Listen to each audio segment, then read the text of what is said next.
Hello, everyone. This is Seraphim Hamilton, and today we are back with Kenneth Griffith to talk about his revised model for the history of the ancient world and its relationship to the biblical history. Before we get into the substance of today's discussion, I just want to mention that I have published a book, Christ in All Things, Essays on Scripture and Theology, on Amazon.com. You can find the link in the pinned comment below.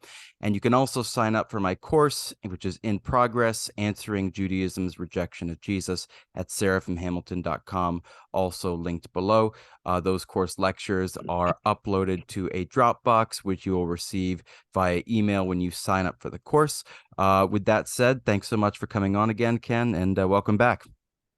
Thank you.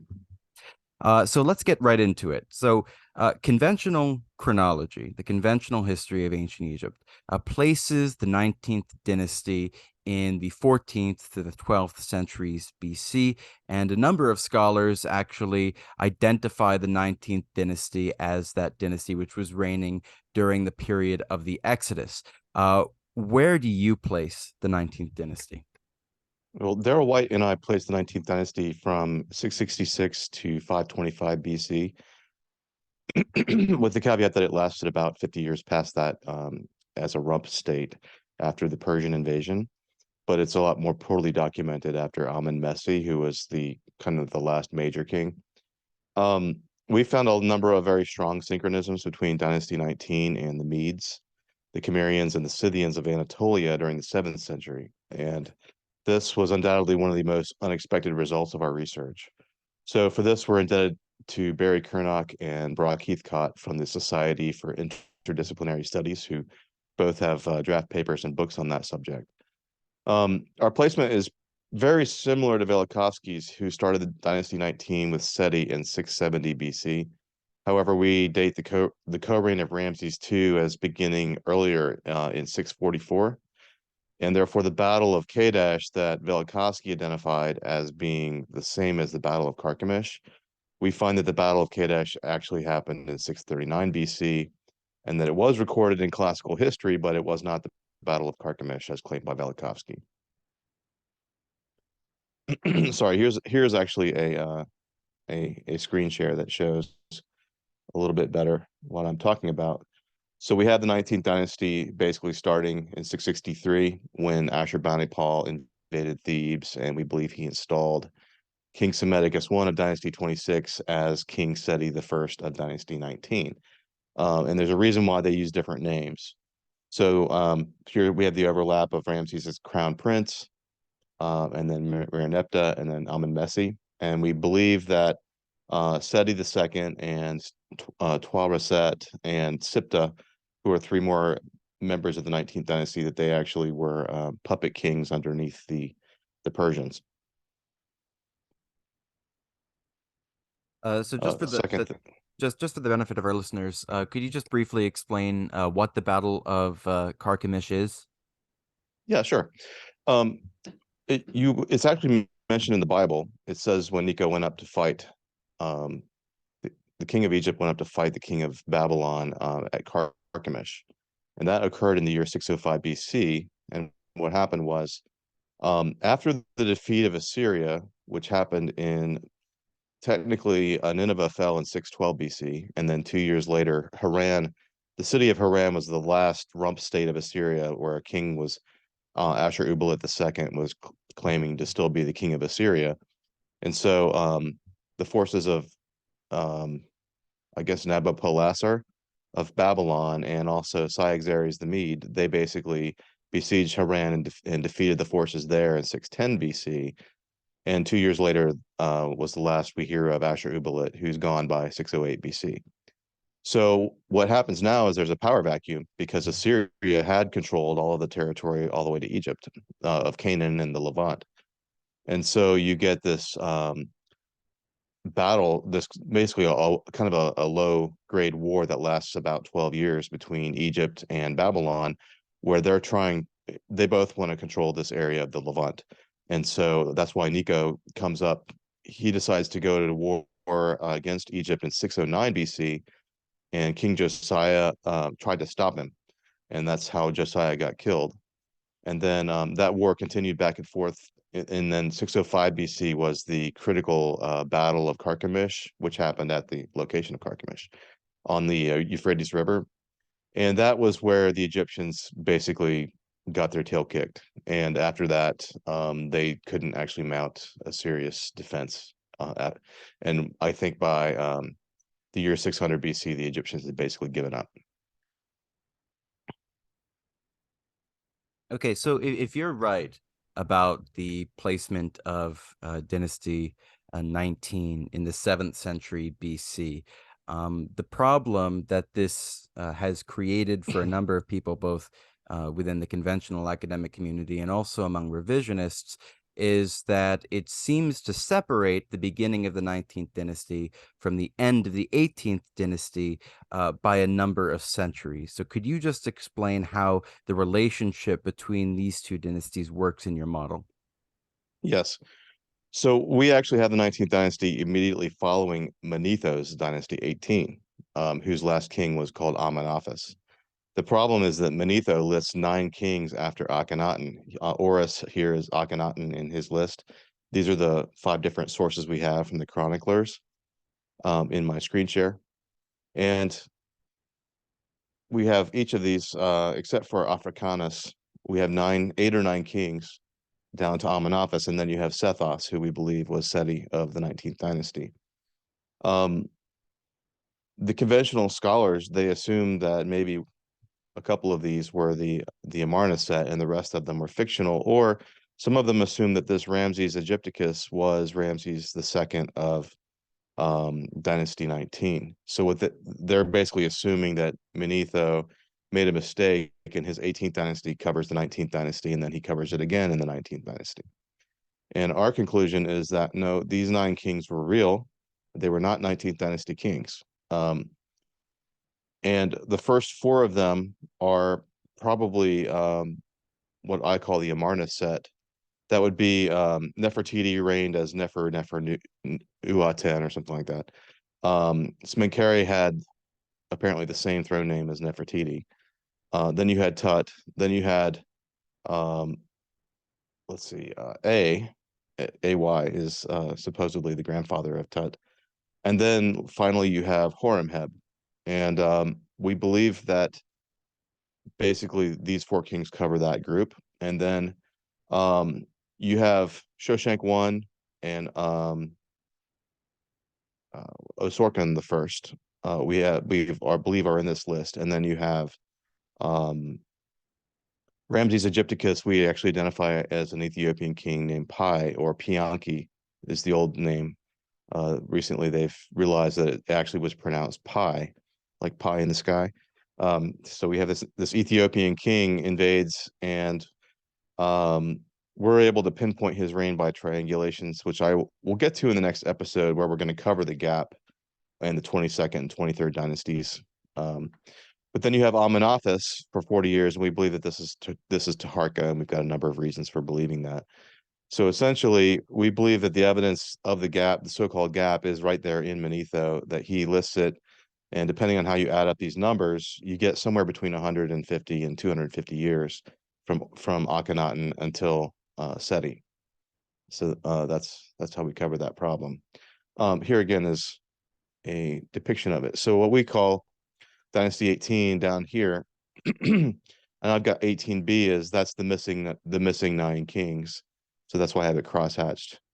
And likewise with Dynasty 22, Kitchen and his group have stretched it out by adding a number of later kings of that city. I believe it was Bubastis. And so you have the canonical Dynasty 22, and then I have 22B as basically the extra kings of Dynasty 22 that you can find if you look it up on Wikipedia. Likewise with Dynasty 19, we've got canonical Dynasty 19, which goes from Ramses I down to Amenmesse. And then 19B would be the rump state that we believe, or the puppet state that was occupied by Persia, and we believe that Tawaset, a really hard to pronounce female's name, Sipta and Seti II are basically in this period. So that's our explanation for it. So one of the issues that has been raised by um, critics of this placement of the 19th dynasty is the apparent disjunction between the names and the cartouches and the titles of the kings of the 26th dynasty and the 19th dynasty.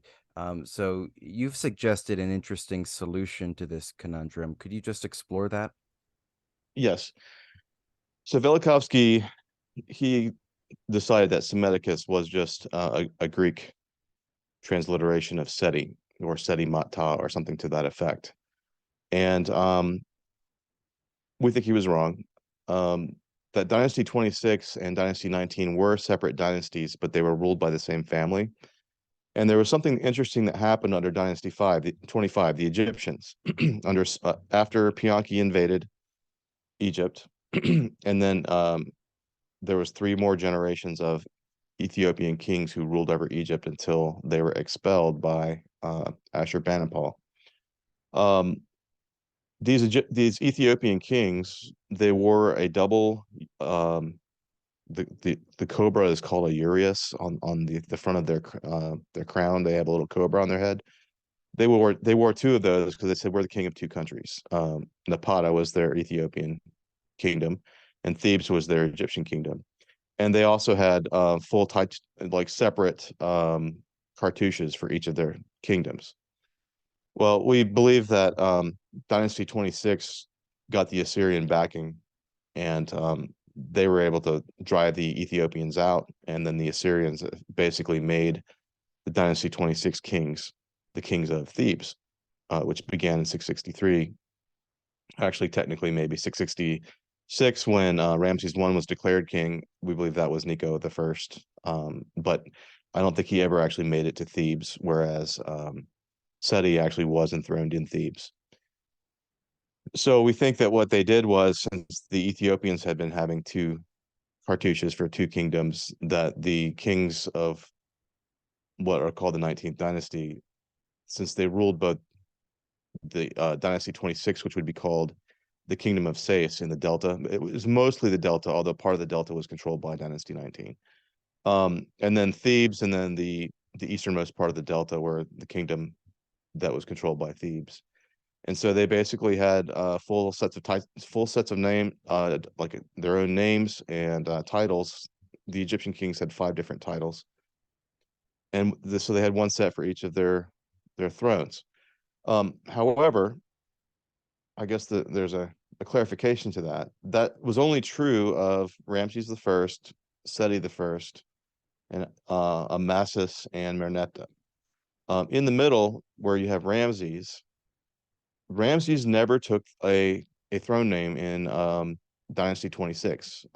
We believe that the reason is that Seti was holding on to it until he died in 611. And then you have three kings of Dynasty 26. Here we go down. Here I've got it down here. So you've got Seti as Psammetichus. He's ruling all the way until his death in 611. And then you've got Nico the Second, and we believe Nico the Second was Ramses B, who was the crown prince. His older brother Amon K had been. Sorry, that's my abbreviation of his name. I think it was Amun Khrushchev or something like that.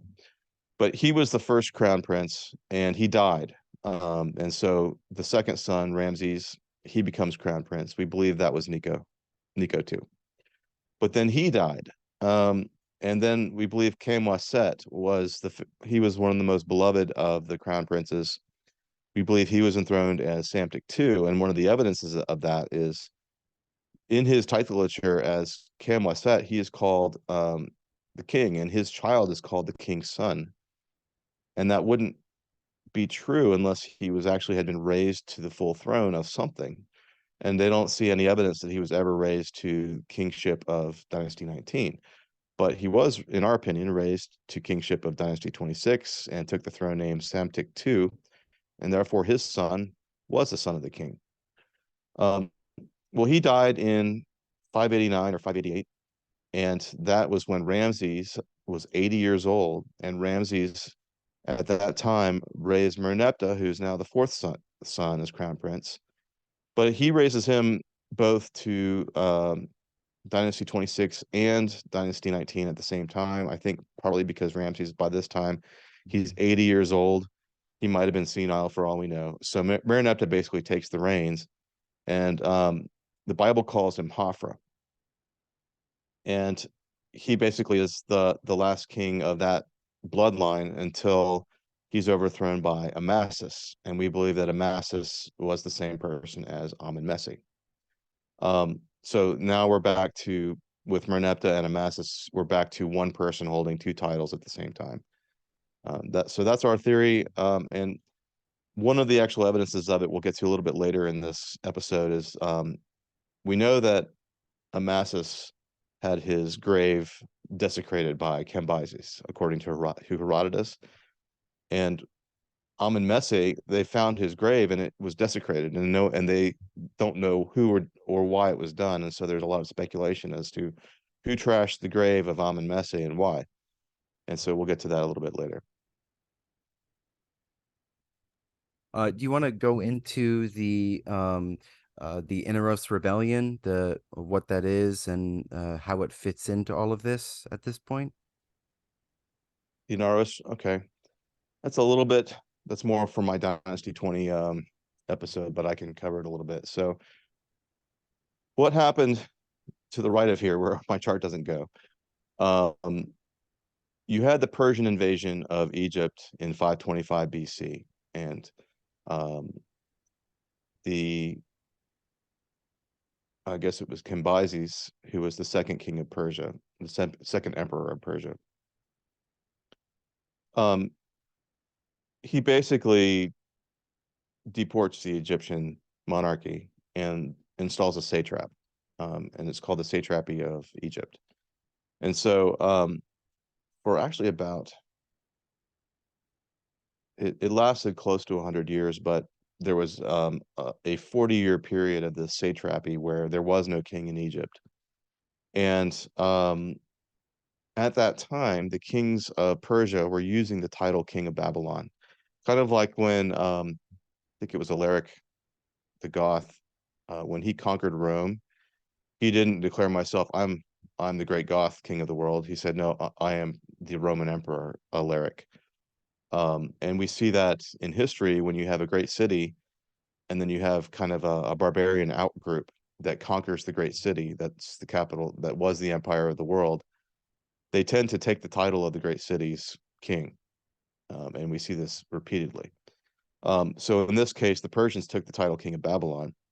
And for 40 years, their primary title was King of Babylon. So when Cambyses invaded Egypt, the King of Babylon had invaded Egypt. Um, and it wasn't until I think it was 485 BC, when Xerxes had just come to the throne, there was a rebellion in Babylon where Babylon was going to rebel against the Persian Empire. And Gerard Gerteau has a paper on this where he argues that that rebellion was defeated because Mordecai basically told the king of the plans. So Mordecai overheard the rebellion being planned. He told the king, and Xerxes was very quick to react, and he stomped down on it. But because of that rebellion, Xerxes decided, why am I using the title King of Babylon anyway when this city keeps rebelling against me? So he disclaimed the title King of Babylon, and that from thence forward, the emperors were called the King of the Persians and the Medes. And so what that means from biblical history is that we had this 40-year period where Egypt was dominated by the King of Babylon, but that after 485 BC, that it basically from 484 onward, then it was ruled basically by someone calling himself the King of Persia, even though it was the same empire. So we believe that what happened was in 484, because Xerxes, apparently Egypt and Babylon both rebelled in the same year. And so I think Xerxes brought back some of the Egyptian royalty from Persia, and that this woman named Taureset, that she was a royal daughter, meaning she had the royal bloodline. And it's interesting as to who she was married to. Like, we know she had a kid named Siptah, a son named Siptah, but we don't know who the father of Siptah was. Some people think it was Seti II. I suspect that it was actually a character called Chancellor Bey. Chancellor Bey is known from the Egyptian records, but they don't know where he came from, who he is. But one of his names is Achamentero. One of his Egyptian title names is Achamentero, which sounds very much like Achaemenes. And we know that that Xerxes had a younger brother named Achaemenes that he installed as satrap of Persia after this rebellion. And so it's very possible that Achaemenes, the satrap of Persia, was Chancellor Bey, and that he actually either had married or was planning to marry whatever her name was, Tau Rasset, that he basically was planning to usurp the Egyptian royalty by having married this Egyptian princess who with the royal blood. And we suspect that Seti II, one of his five names, looks a lot like Inaros. So it's possible that the Interos Rebellion was actually Seti II, and um, that would put it in reverse order from the conventional chronology. And I don't want to put too much weight on that because we haven't nailed that scenario down. Right now, we're just kind of playing with it and exploring it as a possibility. So hopefully that's a good enough answer for your question. Sure. Yeah. So Ramses II engraves a description of this major military engagement called the Battle of Kadesh. So what is the Battle of Kadesh? And what are its implications for your model of a revised chronology? Sure. So Ramses II fought this battle up somewhere in Canaan at a place called Kadesh and on a river that in Egyptian looks like it's spelled RNTH. And therefore, there's an assumption by conventional scholars that it was fought on the Orontes River. He fought against a Hittite king named Muwatalus II, and both kings describe it in their annals, so it's a good double synchronism. And the reality was Ramses actually kind of lost the battle, but he got away with his life and more than half of his army. So he records it in his annals like the greatest victory ever. And the Hittites didn't see it that way. But consequently, it's one of the best described and earliest described battles in history because the Egyptian story tells how all the different groups and corps maneuvered and what happened. So what we have here, the original was at there's a number of places where it's described, but one of this map here of the battle was at Abu Simbel, which unfortunately got drowned when they built the Aswan Dam, but they copied all the stuff there before they built the dam and flooded it. So we have this description of the Battle of Kadesh. You have the city of Kadesh, which looks like it's on an island in a river, and you have various units fighting around and some dead bodies floating in the river, and it looks like the river is flowing from left to right. In the ancient world, they tended to put east at the top of their map. So we put north at the top, they put east at the top. Well, Johnny Godowski is a friend of mine from the revisionist list, and he basically discovered a location in the real world that almost exactly matches this depiction from Abu Simbel. And here I've touched it up a little bit to show how it is the same place. But in the Abu Simbel description, it shows these vertical lines, which means a steep cliff-like face. You see that there's people accessing a chariot road on the north, or sorry, on the east, up at the top of the hill. And then we have what looks like a plain. We've got a city in the river, and it looks like it has a double moat. And also the river has a kind of a weird shape to it there. And also this might be a road or it might be a canal. So what we find is this location it's only about 2 miles downstream from Carchemish. And I've filled it in. I'm going to show you without my drawings here in a second. But the double moat is still visible. Large parts of it are still there. This canal is still there. And this section here, which he shows that shape, well, only this left-hand part of it is still there. The rest has been filled in by the floods, the river, because this is all floodplain. So apparently the river has filled it in with sediment. But whatever that lake was, this part of it is still there. So now we'll go down. Here's the raw picture. There you can see the piece of the lake. You can see the double wall with the moat, and obviously a lot of digging. People, the locals are doing a lot of digging there, and I'm not sure what exactly is going on. So I think that's probably the real location of the Battle of Kadesh, and this is in Syria. This is the location that the conventional historians say is the Battle of Kadesh. And here I've also made east the top. So east is up. But here the river flows from right to left. This river flows from right to left. And there's no connection above the city, or there's no connection of these two rivers until they meet here. So it's hard to see how this would match that description, whereas this other location that Johnny found really does match it. So, sorry, I forgot probably the most important part. So, because we've dated Ramses' co-regency with his father starting in 644, that places the Battle of Kadesh, his fifth year, which would be 639 BC. And history records that there was Magus the Scythian invaded the Levant and fought the Egyptians in it's either 640 or 639 BC. So we have basically two versions of the story, one from Herodotus and the classical historians. Even the name Magus is so close to Muatalis. The Hittites had very weird pronunciations, but you still have basically the M, the T or D, and the S, the Magus Muatalis, being the same person. And we think that it fits both the chronology of Ramses and it fits the history that we have from Herodotus for the Scythians. So, next question. Okay, so let's talk about the Hittites. So the Hittites are mentioned a few times in the Bible, and historians also describe a Hittite empire, which has become a bit of um, yeah, a gathering point for a number of chronological anomalies.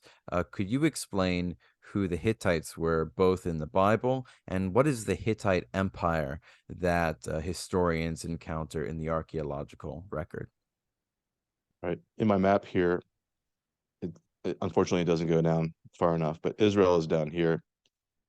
When the Bible describes the Hittites in Genesis and then Exodus and the first, even down to Joshua, the Hittites are basically being described as living down here. At some point, it describes this region as the land of the Hittites. We find later in history, for example, when Shalmaneser III comes over from Assyria and invades, this region is called Hatini, the kingdom of Hatini, which apparently is basically a Hittite sub-state. But then we also have this thing that was found. So here's the Halys River in Turkey. It's a very strange geography. It runs in almost in a circle. There was a mound here, I think it was called Bogus Koi, and they dug it up and they found all these tablets, like lots and lots and lots of tablets. And it was in a language with its own hieroglyphic writing, but some of the tablets were also written in Akkadian, which by that time they were able to translate. So they find that this is a capital city of an empire that calls itself the Kingdom of the Great King of Hatti, or the Great King of the Hatti land would be the name of the emperor. And so they decided that was the same as the word Hittite in the Bible, and therefore this has become called the Hittite Empire. But in reality, what we have, the furthest that the Hittite Empire ever reached to the south would be almost to the northern part of Israel. I mean, as you recall, we said that Cottonelle was probably the city of Dan. So they managed to conquer some of the northern part of the kingdom of Israel, but never actually further south than that. But the Bible tells us they started down here, and so this would have been a much, much later Hittite empire, so to speak. The problem with this amazing empire that they found in the city of Hattusa is that in the actual city of Hattusa, they found the top layer was Persian, Then you have this Hittite layer, and then below that you have a Phrygian layer. They found the same thing over here at the capital of Phrygia, which is what I think Gordian. And of course, they know when the Persians lived, so that would suggest that this whatever empire this was, it immediately preceded the Persians. But they found this treaty with the Egyptians called the Treaty of Kadesh, and it's with Ramses II and the king of the Hittites called Hattusilus III. However, in the treaty itself, it names Hattusilus as Kitazar. And Kitazar, so Kita is another way of saying Hatti, and Zar in that language means king. So it's another way of saying king of Hatti, but the interesting thing is it uses it like a personal name. And Kitazar, if we transliterate that into Greek, it turns into Cyaxares. And we know there's only one Cyaxares in all of classical history. And he was the king of the Medes who allied with Nabopolassar to overthrow the Assyrian Empire. Um, so what Brock Heathcott found was that there are three very strong synchronisms between the known kings of the Hittites and the kings of the Medes and the Persians, or I should say the Medes.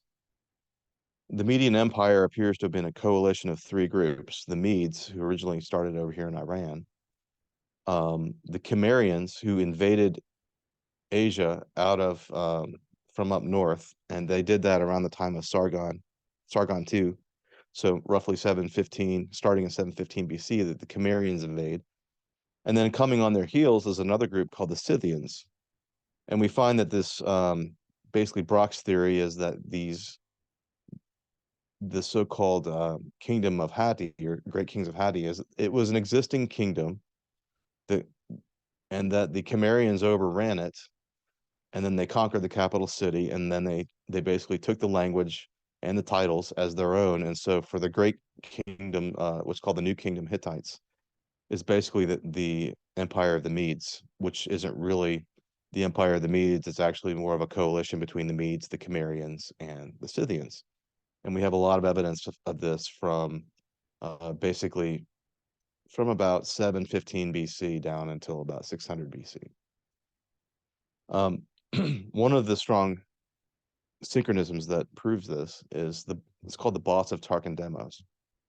This is a belt buckle where you've got Akkadian written around the outside and you've got Hittite hieroglyphics on the inside. And this was called a dual inscription, where you have the same information, the same words written in two languages, which enabled Hittite to be deciphered. This was one of the key pieces. Well, it basically names him as Tugdam the Cimmerian, but it also names him as Marsar. And Marsar, according to Brock Heathcott, is Mursilis II. Some historians translate it as Sar, again meaning king. They translate that as king of Mari, or king of Mira. But I think Brock's interpretation is probably more accurate, especially once we can compare what these two men did. So we have records from history, the classical historians, of Tugdam the Cimmerian and what he did. And we also have from the Hittite tablets, we have the story of Mursilis II and what he did. Well, both of these men invaded the kingdom of Lydia and conquered both the city of Sardis and the city of Ephesus. In the Hittite tablets, Ephesus is called Apasa. And the king in the Hittite tablets is called Ukazitis. And he, as Mursilis is approaching with his army, after he'd already taken the city of Sardis and he's on his way to Ephesus, he sees basically a meteorite fall from heaven, and it appears to have struck the city that he's getting ready to go conquer, where King Ukazitis is hiding from him. And as it turns out, Ukazitis is wounded in the legs and he dies from the meteorite. So Mursilis doesn't even have the glory of killing him. So he then basically loots the area, installs his rulers over it, and then he goes back. But he ends up dying from a stroke, and he had a paralysis of the face. And there's quite a bit of discussion in the Hittite tablets where he had a mother-in-law a Babylonian mother-in-law who, not mother-in-law, she's the I guess she's the queen mother because his father had died, and I'm not sure if she was actually his mother or if he's the son by a different woman, a different wife of the king. So basically, she's a real thorn in his life. She's apparently used witchcraft. He thought that she murdered his wife because when his wife ended up dying, um, and he suffers from this condition where he has facial paralysis. Well, we have virtually the same description for Tugdam the Cimmerian, is that he goes to Sardis and then he conquers Gyges of Lydia, but he conquered him at the city of Ephesus. And if you recall the meteorite falling from heaven and striking the king in the book of Acts, when the apostle Paul was in Ephesus and preaching, the people got upset and they shouted, "Great is Diana of the Ephesians, whose image fell from heaven." And so it's clear that the people of Ephesus, centuries later in the Bible time, in time of the New Testament, they're worshiping a stone that fell from heaven, a meteorite, as an image of the goddess Diana.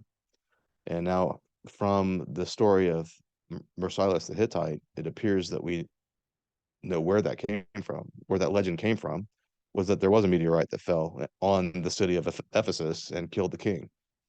And based on equating Marcellus with Tugdam the Cimmerian, we can now date that to the year 652 or 653 BC. And so that was 600 and maybe 670 years before the Apostle Paul went there. So that's that's the strongest of the three links. I've got Cyaxares as being listed in the Treaty of Kadesh as Ketazar. We've got Magius the Scythian being the Battle of Kadesh opponent, being the same as Muwatalus II. And then the strongest of the three is Tugdam the Cimmerian being Marcellus II, both of whom conquered Sardis in such a weird set of details that match in both cases, that I think it's a very, very strong synchronism. So that's our how we place the Hittites. So as it turns out, if you go backward, because the conventional history will give us the Old, Middle, and New Kingdom Hittites. The Old and Middle Kingdom Hittites are also identifiable in the Assyrian correspondence from this time period. So we can find Labarna, we can find Hattusilus I, we find Ardawanda, we find Tukalia the first and second.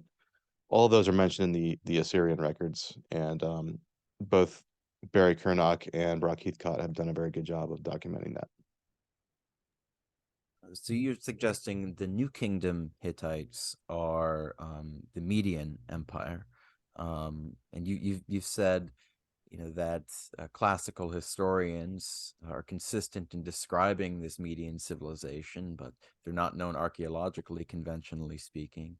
And then archaeologically, we have a civilization which doesn't appear to be known from the classical historians. So your solution is, just to fold them together. The New Kingdom Hittites are the Medians who are present textually, but have been absent archaeologically. Yes, but it's a little more complicated than that for two reasons. First of all, Hattusa is in the wrong place to be Ecbatana, unless Herodotus didn't know where Ecbatana really was. We studied it, and I haven't been able to find. People believe Ecbatana is outside the city of Hamadan, Iran, but they've excavated there and haven't found any evidence of the Medes. Another name of the city of Hattusa appears to have been Pateria, and the city of Hattusa actually does match the description of Ecbatana. It's a city on a hill with multiple ring walls, but no outer wall because of the terrain. It has several tunnels, which was described by Herodotus and others. The problem is just that it's in the wrong place. Here we go. So here's Hattusa, and theoretically, Ecbatana would be way even off the screen to the right. But the only cities of the Medes that are described elsewhere are along this river. So Herodotus tells us that there was a battle between Alyetus, the king of Lydia, against sorry, against Cyaxares in the year 585. Um, Basically, the Lydians had crossed the river and burned the city called Pteria, and then Cyaxares comes back, and they're fighting this pitched battle along the river when there was a solar eclipse, and the solar eclipse spooked them both, so they immediately they basically made a treaty and made a marriage treaty to where I believe that the son of Alyatus was, I think it was Croesus. He marries the daughter of Cyaxares. And they decided that they're going to make the line. This is the new line between the two kingdoms, is the river. Well, there's another element we have. We're told that Alyatus's great accomplishment was that he drove the Cimmerians out of Asia. And I believe that this battle in 685 is exactly what that's talking about. Because if we recognize Cyaxares was Hattusilius III, well, during the reign of Hattusilius III, the capital, actually early in his life, when his older, either his brother or it might not have actually been a blood brother, Muwatalus II is king, he had moved the capital to Tarhantasa, which I believe is a city called Turkmenistan. Well, there's a city here in the Konya Plain that's now believed to be Tarhantasa. So you've got the capital of this Hittite Empire had actually been moved down here, and they were ruling over the Lydians. And so then Alyatus he fights this battle, and he moves the boundary back to here. And this area, the Hittites called Arzawa. And some people believe that Arzawa is the root of the word Asia. That's where the word Asia came from. And the Greeks called this Anatolia. They called it Asia. Long before Asia became to mean the entire continent that we now call Asia. So originally Asia was just a very small place. So all that put together is the pieces fit together if we recognize Cyaxares as Hattusilius. Um, it looks like the empire that is called the Hittites was actually, or even that's called in the Bible, the Medes. It really was more complicated than that. It was the Medes, the Scythians, and the Cimmerians, and that those three groups. So from the perspective of the Lydians, it's the Cimmerians that are ruling over us. At some point, like in Herodotus, he says the Scythians were the ones that invaded Canaan. And then, of course, in the Bible, it's the Medes who conquer Babylon and the Medes who conquered Assyria. And I think that it's basically kind of like the Scots and the English and the Welsh. You've got three different groups that have their own internal hierarchies that are working together in one coalition, and it has different names depending on who's talking about it. Okay, interesting. So let's move to the Merneptah stela. So the Merneptah stela is somewhat famous because conventionally, given the dating of the 19th dynasty, the Merneptah stela is identified as the first clear mention of Israel outside the Bible in the archaeological record. But if you're right about the placement of the 19th dynasty, it actually is dating to the period of the exile of the kingdom of Judah. So could you just explore what you take to be the genuine historical setting of the Merneptah Stela and what is being talked about in the text here? Sure. Here's a photograph of the stele.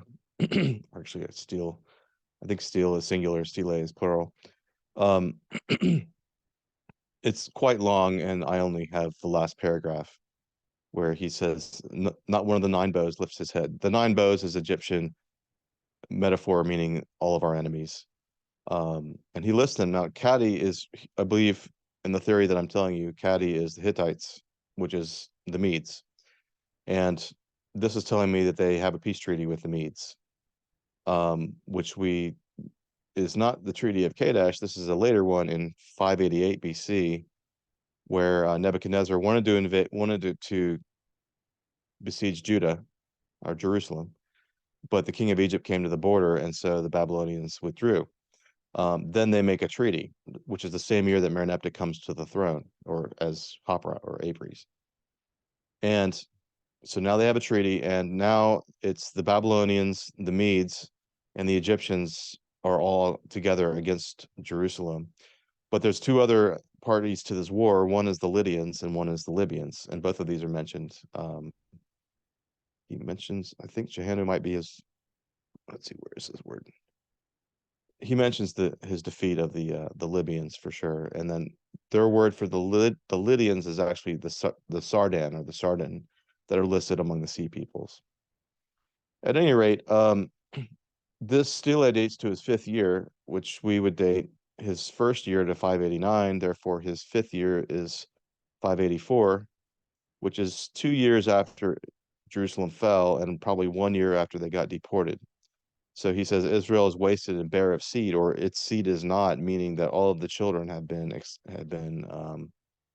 deported. And it's interesting that he uses the name Israel. We think that after the time of Josiah's great Passover, that because the northern kingdom had already been deported by the Assyrians, that the kings of Judah came to rule over what was left of Israel.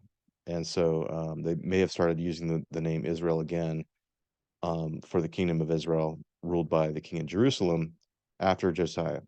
And I'll go back to my chart up here. One thing we found that was very interesting is using our chronology, the Treaty of Kadesh ends up being 622 BC, and that is the same year as Josiah's Passover, his great Passover, where he restores the Passover, and people come from all over. Well, the Treaty of Kadesh was between the so-called Hittites, which we say was the Medes, and Egypt, but that would have essentially created peace all along the entire area of the Levant, all the way up into Asia Minor, which would have allowed freedom of travel, and it would have allowed Israelites who had been deported to come back for Josiah's Passover. So that we can't prove, I guess those two things don't, neither one mentions the other, but it's an interesting possible synchronism that it seems that peace came to that area just in time for that Passover to be celebrated. So we have, let me find so here we have the war between the Medes and the Lydians, which is the same as the war between the siege of Jerusalem. And then the Israel stele ends up in 584. One of the other things that Marinepta mentions is that he mentions Ashkelon, and I believe I have it. I didn't quote it. So Jeremiah, after they had been deported, and Jeremiah is with the people who weren't deported but decided to flee to Egypt. Jeremiah gives a prophecy against the people of Gaza, and he basically says that, and he mentions Ashkelon twice in the prophecy, that the king of Egypt is going to come conquer it. And I believe that the Marinepta stele was the year after that happened, and he specifically mentions that he conquered Ashkelon. And there's one other piece of evidence to this, but I'll save that for your last question. So, yeah, okay. How did the 19th dynasty come to an end in your view? All right. So I think I mentioned this a little bit earlier, is that the last major king of the 19th dynasty was called Amen-Mesig. And he's the one whose tomb was desecrated, but they don't really know who did it or why. Now, look at this picture of him, this statue. This statue of him is made from a peculiar brown, it almost looks like sandstone. I'm not sure what kind of stone it is, but it's not common. You almost never see Egyptian busts in this kind of stone. We have another king of the dynasty 26 named Amasis. And look at the bust of his face. It is the same stone, possibly the same batch of stone. And we believe this is the same person. And of course, we know how Amasis got killed. He died of old age about 6 months before Cambyses conquered Egypt. But when Cambyses arrived, he wanted revenge on Amasis. And the reason he wanted revenge was apparently Cambyses had asked for a doctor because Amasis had chosen a doctor to send to him who didn't want to go. And so Cambyses ends up with this Egyptian doctor in his household, and the doctor wanted revenge. So the doctor told Cambyses that Amasis had this very beautiful daughter, because the doctor knew that Amasis was very close with his daughter and would hate to see her given away. So Cambyses writes to Amasis and asks for his daughter in marriage. And according to Herodotus, Amasis sends a different woman and tells her to pretend that she's his daughter because he doesn't want to send his real daughter. So this other woman is sent, and she's married to Cambyses, but then she spills the beans and tells the truth. And Cambyses was so furious that he really wanted revenge on Amasis. And of course, being the Persian emperor and having conquered everything else in the world, he didn't need that big of an excuse to want to go invade Egypt anyway, right? Because it was the one country he didn't control. So Cambyses took such a long time to get to Egypt that Amasis died before he got there. But when Cambyses got there, he basically went to the tomb of Amasis, and according to Herodotus, Cambyses spent an entire day beating the mummy of Amasis with a flail and hacking it to pieces with a sword, and finally burning what was left of it. And then he desecrated the tomb. And interestingly, for Amen-Messi, his tomb is all torn up inside. And all over Egypt, they have found where any public mention of him was erased. And so we suspect that the reason why there's not a whole lot of evidence of Amen-Messi is because Cambyses had what's called a campaign of damnatio memoriae, where we erase you from history by deleting everything that ever mentioned your name in public. So one more point, though. I think I mentioned it earlier that we believe that after Cambyses, that the Egyptian royal line was taken into captivity by the Persians, but that after the rebellion in 485 BC, that they brought back Tau Rasset, and possibly, I don't know what Seti the Second's relationship was, if he came back with them or if he'd been in Egypt the whole time. He claimed descent from Ramses. So we suspect basically that there was a return from exile of the elite class of the Egyptians, and those are the last three monarchs that are counted as part of the 19th dynasty. Okay, so the first volume of Velikovsky's series on his revised chronology, Ages and Chaos, spurred a great deal of interest, and it really generated a lot of the revisionism which we have seen develop down to this day. One of the reasons it spurred so much interest was because of the links that Velikovsky pointed out between the 18th dynasty and the United Monarchy of Israel. But when he came out with this volume on the placement of the 19th dynasty, Ramses II and his time, it spurred a lot of disillusionment with his whole chronological scheme among revisionists, leading to the proliferation of alternative revisionist models, such as the David Rohl New Chronology, the Centuries of Darkness model by Peter James, and so on and so forth. You have given here an argument that Velikovsky was, in his placement, chronologically speaking, of the 19th dynasty, basically correct. So where do you think these early revisionists who were initially so sympathetic to Velikovsky, where do you think that they went wrong?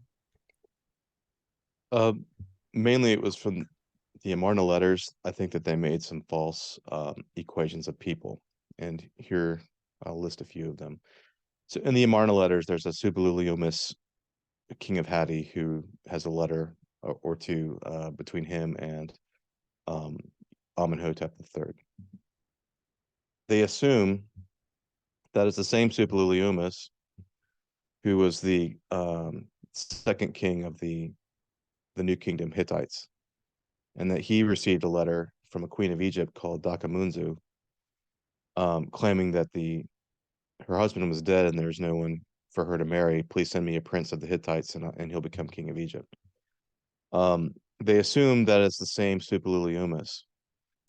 The problem is, oh, and there's another reason for it too. In the Amarna letters, there's a mention of an Aziru, a person named Aziru, Aziru, who we identified as Hazael, and who Velikovsky identified as Hazael. There is a series of treaties between Suppiluliumus of the New Kingdom Hittites and a king of Amurru named Aziru, and then with his son Muwatalus, and then the son of Aziru.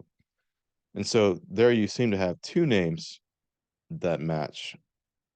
And I think that has convinced a lot of people. But I found a couple other places in history where you do have two kings with the same names in different countries ruling at the same time. And that tends to happen when you have a name that is a dynastic name for a city. For example, the city of Hazor in Israel had a king named Jabin when Joshua came to conquer them. But then the Bible also records a later king named Jabin, and Jabin appears to have been a dynastic name of that city. Another example would be the city of Karkar. City of Karkar in Syria.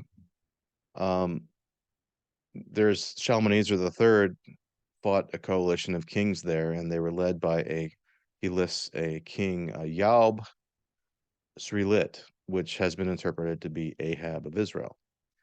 But the scholars who talk about that almost never tell you that 120 years later, Sargon II also fought the city of Karkar, and the king of Karkar was a man named Yaub, or Yaub-D.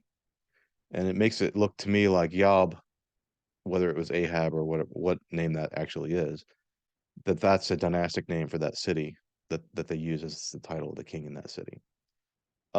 So consequently, the fact that there was a Hazael 1, Hazael 2, and possibly 3, there's a Ben-Hadad 1, 2, and 3 of Damascus. I think that there are probably several more kings named Suppiluliumus in the history of Hattusa than is currently recognized. So we call the one in the Elamarna letters Suppiluliumus A to distinguish him from the Suppiluliumus who received the letter from the Egyptian queen asking for a husband. And part of the evidence for that also is that Suppiluliumus, who wrote to Akhenaten, it's actually mentioned in the letter that they have a good relationship between Egypt and his kingdom. Whereas Suppiluliumus, the first in his annals, actually the deeds I think are recorded by his grandson, but it says that he had never known peace with Egypt. He knew that had happened, that there had been times in the past when they had been allies, but in his lifetime he'd never known peace with Egypt. And so to receive this letter from the Egyptian queen was completely a shock to him. So I think you have a different situation at the time of these two different people, and that it's an easy mistake to make, and it's a mistake that has been made. The second thing would be they assumed Dakamunzu was the wife of King Tut. Part of the problem is that a lot of these letters to the Egyptian kings, they use titles that are so close together in names for the different Egyptian kings, like Nebkuria, Nimuria, that it would only take a one-letter difference to get the wrong king. And it's basically hard to tell who these letters are actually written to, which Egyptian king they're written to. My hypothesis on Dakamunzu is that is not a personal name. That is a title that means the king's wife. And I think that this probably occurred when Taharka had been run out of Egypt, but he's still alive. Esarhaddon had died, and there was a rebellion of the governors that he had established against him that was supported by Taharka. And so Ashurbanipal basically comes for the first time in 666 BC. He takes those governors captive. He puts them on trial, and he decides that he killed most of them, but he made Psammetichus and Nico, his father, he decided to put them back on the throne. And I believe he made Nico the High King in Thebes, and he basically made him Ramses I in Thebes. But Nico only lasted for a year because then he got murdered by the nephew of Taharka, who came and had basically started a rebellion. So I suspect that when he was promoted to Ramses I, that he lived long enough in that position to marry a daughter of basically a princess with the royal blood from the Thebes, whatever dynasty was in Thebes, and that he gets killed and she's not pregnant yet. And so at the time this is happening, of course, there's, I think the son, Psammetichus, had fled back to Assyria to tell news of this. And so in this, there's this little gap where there's time for her to write this letter to the king of the Hittites. And I think she could have written the letter to the Ethiopians, but if they had just killed her husband, then she probably wouldn't have written to them. Um, that's my theory, and it may shake out that it's something different, but that's currently what we have that seems to match the chronology. Also, in the descriptions we have of Taharka as well as Tantamun, his nephew, some call it Tantamani. It appears that in his back and forth with the Assyrians, at one point he went all the way to the Euphrates River, which means he went all the way to Carchemish. And this Suppiluliumus is fighting the Egyptians at Carchemish when he gets this letter from the queen, which is also why he was shocked, because he's fighting the Egyptians at Carchemish, which is awfully far north for the Egyptians to be. And so all of that kind of fits with basically the Ethiopian dynasty trying to maintain their power and trying to keep from being thrown out of Lower Egypt, and for that matter, trying to take the Levant from Assyria. So that's what I have on that for the moment. Okay, so another major element. I would like to talk about one of Roll's and James's evidences that they thought that Velikovsky's order could not work was that they said the Bubastite portal at the temple in Karnak, which was built by the 22nd dynasty, that it covers over inscriptions with the name of Ramses II, which you can see on my shared screen right here. This is a kind of a diagram of it. So you've got this Bubastite portal, and it's covering over the name of Ramses II on this theoretically older wall. Which of course it does imply order. If this covers that, and that had the writing of Ramses' names, then theoretically this should be younger than the thing that it covers over. The problem is that the Persians knocked down all of the Egyptian temples. And we know that from this letter called the Letter to Bagoas. And this is the back of side of the Bubastite portal, and you can see this thing has been broken and put back together. This is not the original position it was built in. And so I think what happened was the Persians came first. Nebuchadnezzar destroyed a number of temples according to scripture, and that would have been the year 567 BC when you had the rebellion against Amasis. Amasis's rebellion against Hopra, who we've identified as Mernept. So you had this rebellion. Nebuchadnezzar's called in to help. Nebuchadnezzar comes and apparently kind of goes, well, it took a little bit of advantage of the situation, and he sacked a bunch of Egyptian temples. But then Amasis lives a long and prosperous reign. He actually was said to be the richest of all the Egyptian kings, and he reigned about 40 years after this rebellion. But then when Cambyses comes, according to the letter of Bagoas that was written about 100 years later, the Persians knocked down all the temples in Egypt. And Velikovsky placed the 20th dynasty as being in the late Persian era of basically Ramses III fighting against the Persians, trying to maintain Egyptian freedom. And we agree with him. But that would mean that the 20th dynasty were the ones who rebuilt the temples after the Persians had knocked them all down. And therefore, what we might expect to find would be temples where whenever someone rebuilds a temple, he wants to take the credit for it. He's going to do a foundation deposit where he has a cornerstone or a foundation stone that tells about I'm the king that did this and why it's important. as well as usually some gifts, like gifts to the god they bury as part of the foundation deposit.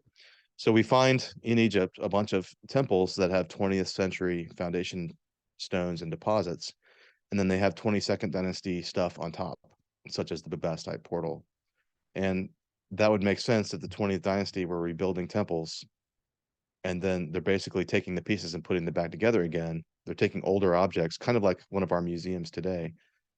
Even if you go to Egypt today, a lot of those currently standing temples were not standing 200 years ago. They've been put back together by archaeologists.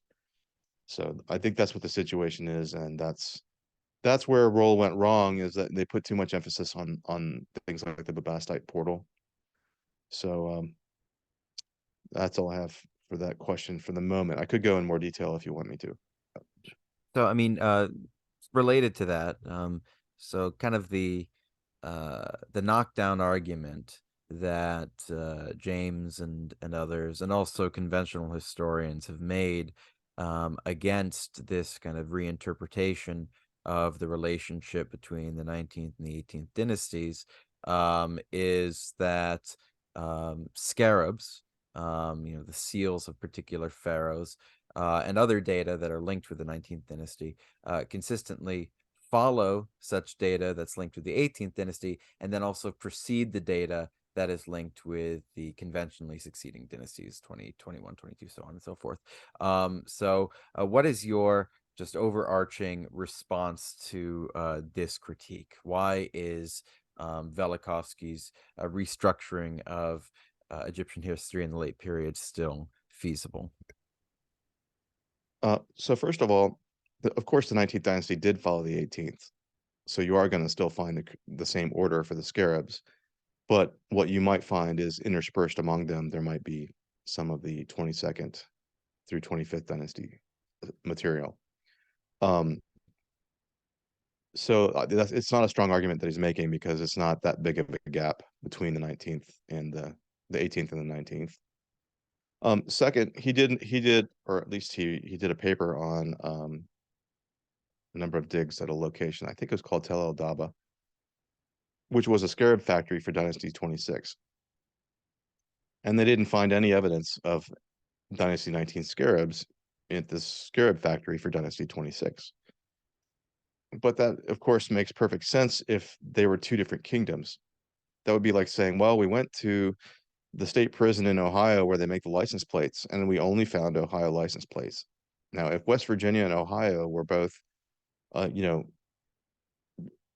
political entities at the same time, you would think we'd find some West Virginia license plates here too. But if you're at the actual factory where they make the license plates, each state only makes their own license plates. They don't make license plates for other states. And I think that the way that worked was the 19th dynasty had their scarab factory in Thebes, and the 26th dynasty had their scarab factory in Tel El Daba. And so they're not mixing their I guess the scarabs had the cartouches of the king on them, so they're not mixing this evidence together. It just happened to be separated at the time it was created. And I've got a very strong argument for that in the what's called the Serapeum. So at Saqqara, there was this temple to the Apis bull called the Serapeum, and they basically worshipped this bull as a god, kind of the way the Hindus do. And they would take care of the bull, but when the bull died, they would basically mummify it, put it in a huge stone coffin, and bury it. And they have a number. So there was a number of isolated pit tombs from some of the older dynasties for these bulls.